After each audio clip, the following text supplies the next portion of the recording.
Greetings my crypto family, welcome back to Trade Trillionaires channel. The place to listen to the hottest crypto news articles out there. Remember to hit the like button, comment and subscribe to the channel. It's free and it really helps the production to keep going. We're into the second half of 2022, with the world facing a global recession, and blockchain technology has come under lots of scrutiny. Many people witnessed the bull run which saw the total crypto market capitalization reach approximately $3 trillion last November, and Bitcoin reach an all-time high of approximately $69,000, and the huge liquidation which followed, taking around $2 trillion from the crypto market in recent times. This huge volatility was caused by several factors, which we will get into a little later in this article. Many skeptics and critics had impetus to instigate more fear, uncertainty and doubt into the public, causing many curious, or uninformed people in society to have a bad impression of the crypto industry. Some people even question the origins of this technology and the identity of the mysterious developer Satoshi Nakamoto and the intentions behind it. The questions we should ask ourselves: do we think the idea for a decentralized digital economy is new? Would it have been invented, whether or not it had been Satoshi, through the natural course of technological evolution? Do we trust other forms of technology, and if so, is it because we trust the people who made it? Taking a step back, while viewing the entire technology as a whole and the utility it provides, we can come to different conclusions. A lot of the criticism the blockchain industry has come under fire for is well and truly warranted, with recent examples of projects such as Three Arrows Capital or 3AC, who employed bad financial practices, which led to many consumers taking heavy losses in the crypto market. Some early crypto adopters can also remember OneCoin, the Ponzi scheme that pulled in $4 billion from 2014 to 2016. OneCoin was not actively traded, nor could the coins be used to purchase anything. The company's main business was selling course materials, which were reportedly plagiarized in most cases.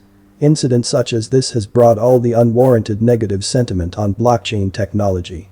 Yes, incidents such as those and other similar events are horrible, but done by individuals or groups not connected to the invention of blockchain technology and Bitcoin.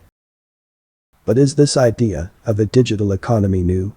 Hardly so. We can check the records to find out that in 1983, a research paper by David Chaum introduced the idea of digital cash. In 1989, he founded DigiCash, an electronic cash company in Amsterdam, to commercialize the ideas in his research. It filed for bankruptcy in 1998. E-gold was the first widely used internet money, introduced in 1996, and grew to several million users before the US government shut it down in 2008.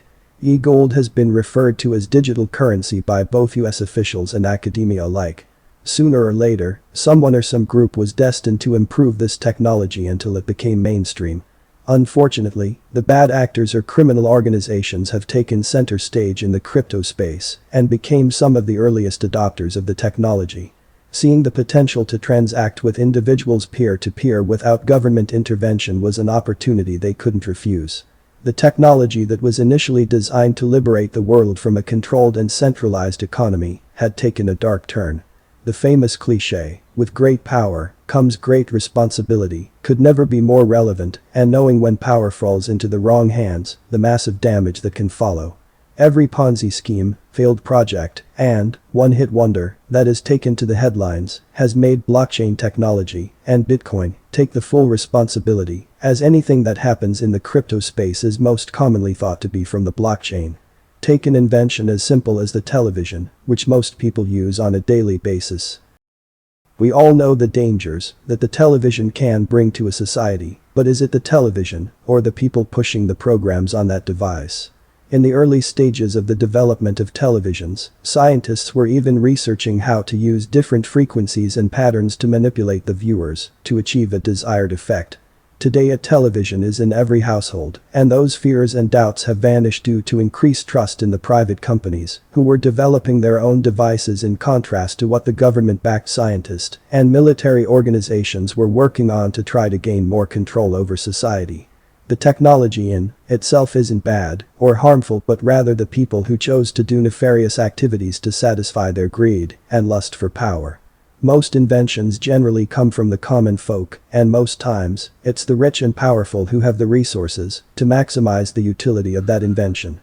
The benefits of giving the financial power back to the people by using blockchain technology can be simply achieved by educating oneself about the utility and the ways in which it can be used to do good. Allowing the bad actors, centralized banking systems and other financial governing bodies to manipulate society into believing that the one thing that can break them free from economic prison is the one thing they should stay away from.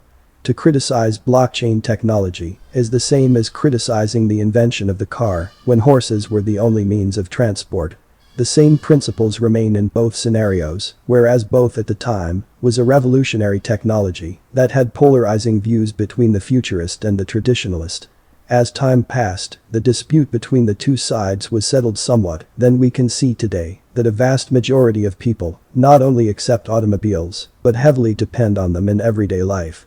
The fear, uncertainty and doubt surrounding the use of fossil fuels to replace a form of transport that didn't require any form of processed fuel almost completely disappeared. The new invention that had polarizing views grew into a necessity we all can't live without. Blockchain technology is another form of such transition that, in 10-15 years, the world would never imagine life without the utility it brings. The internet is another example that could have been used to compare with this revolutionary transition, but looking further back in history gives the understanding that this is a reoccurring event and one form of technology always replaces another.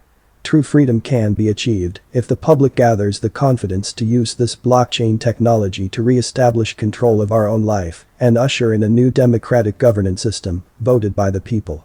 We can end this article with a famous Bob Marley lyric from his Cornerstone song, which can summarize the gist of the story: the stone that the builder refused will always be the head cornerstone. Thanks again for watching. If you want to see more videos like this, please hit the like button, comment and subscribe for more content.